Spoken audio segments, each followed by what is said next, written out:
है। यह है केमद्रुम योग का प्रभाव।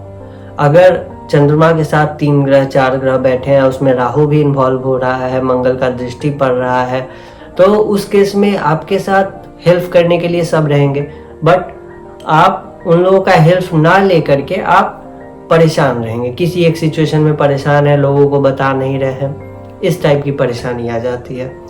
अगर चंद्रमा पीड़ित है, जैसे 6, 8, 12 में बैठ गया, राहु के साथ बैठ गया, ऊपर से मंगल का दृष्टि पड़ रहा है, शनि का दृष्टि पड़ रहा है, शनि आगे पीछे बैठा है, इस केस में भी बहुत ज्यादा परेशानी देखने के लिए मिलता है। चंद्रमा से एक और चीज है कि अगर चंद्रमा के आगे और पीछे पापक ग्रह बैठ जाए, जैसे मान लीजिए चौथे घर में आपकी चंद्रमा है और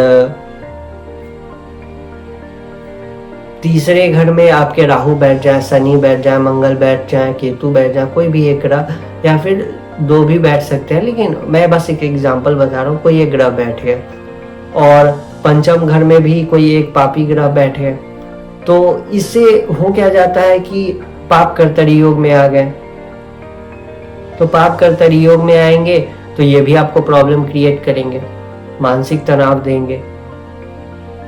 अब बुध का बात कर लेते हैं, तो जैसे ही बुध केतु के साथ इन्वॉल्व होगा, राहु के साथ इन्वॉल्व होगा, ये एंजाइटी अटैक दे देगा।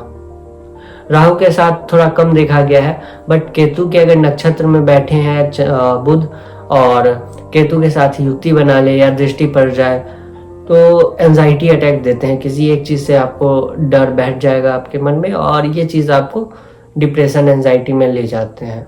बट यहाँ पे अगर बुध आपका पीड़ित है, जन्म कुंडली में केतु के साथ है या केतु के नक्षत्र में है या फिर केतु की दृष्टि पड़ रही है, तो और चंद्रमा वहां पे स्ट्रांग है, तो ये चीज आपके लिए फिर कुछ टाइम के लिए प्रॉब्लम देगा, बट आगे चल के ये बेटर हो जाएगा।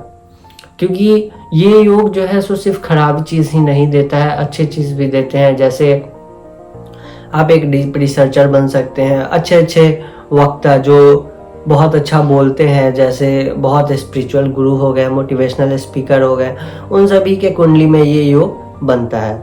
तो चंद्रमा का स्ट्रांग होना बहुत जरूरी है, खास करके मंगल का दृष्टि ना पड़ जाए। ऐसे लोग बहुत ज्यादा मेंटली डिस्टर्ब हो जाते हैं, डिप्रेशन का यही सारे योग है। आप देख ले अपनी कुंडली में ये सारे योग तो नहीं है। उसके बाद इसके अगर उपाय की बात करते हैं, तो सबसे पहले भोलेनाथ की जितनी पूजा हो सके वो कर ले।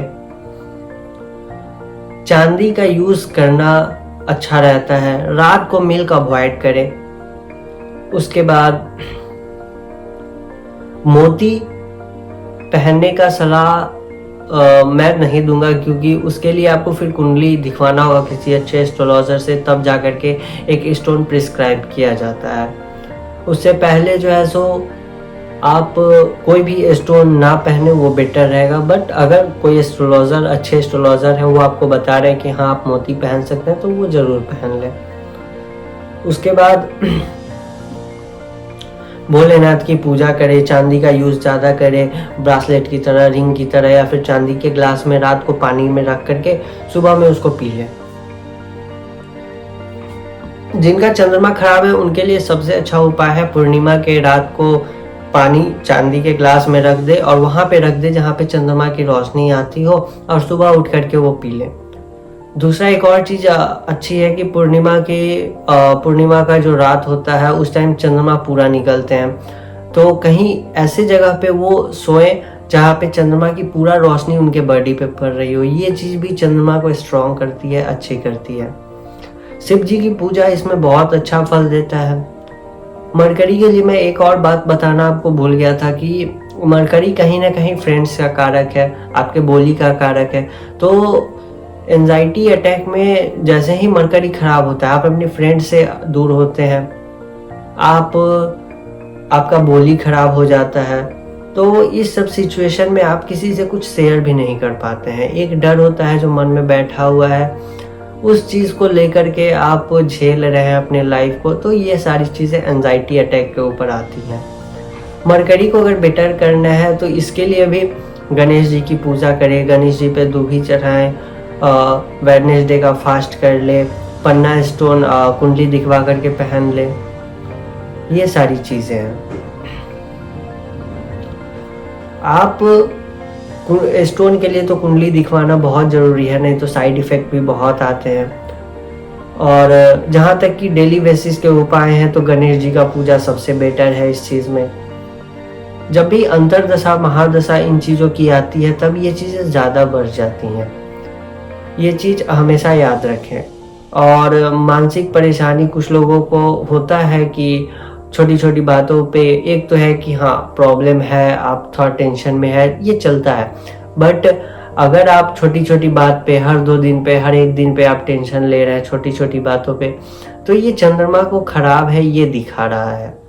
इस चीज़ को ठीक करना बहुत ज़रूरी है, नहीं तो आदमी अगर अपने पर डे टेंशन में बिताए, सोच खराब कर ले, डर के कारण हर इंसान को जज करने लगे, तो ये सब चीज़ें अच्छी नहीं है। इसलिए चंद्रमा को बेटर करना बहुत ज़रूरी है। डिप्रेशन पे आज मैंने बहुत हद तक बहुत योग से समझाकर, बहुत एग्जाम्पल्स जो योग होते हैं उसको दिया है। इसी के अंदर पूरा एस्ट्रोलॉजी में डिप्रेशन, एंजाइटी कवर हो जाते हैं। 1-2 योग हैं जो छूट रहे हैं, तो वो मैं अगली वीडियो में आपको बता दूंगा। अगली वीडियो मतलब जब भी मैं प्लैनेट्स के ऊपर वीडियोस बनाऊंगा तो उसमें मैं कवर अप कर लूँगा। फिलहाल इतना से ही आपका डिप्रेशन, एंजाइटी बहुत हद तक कम हो जाएंगे। इन उपायों को करें, बहुत बेटर फील होगा। एक और उपाय है चंद्रमा के लिए जो सबसे बेटर है, वो है आपकी छोटी वाली उंगली में कोई चांदी का छल्ला पहनना, वो सबसे ज़्यादा इफेक्टिव है। बट अगर चंद्रमा मार्केश है आपकी कुंडली में, जैसे मकर लग्न है, कुंभ लग्न है, तो या फिर मिथुन लग्न है, तो आप इस सिचुएशन में आप बुध को मजबूत करें, क्योंकि बुद्धि के देवता हैं बुध।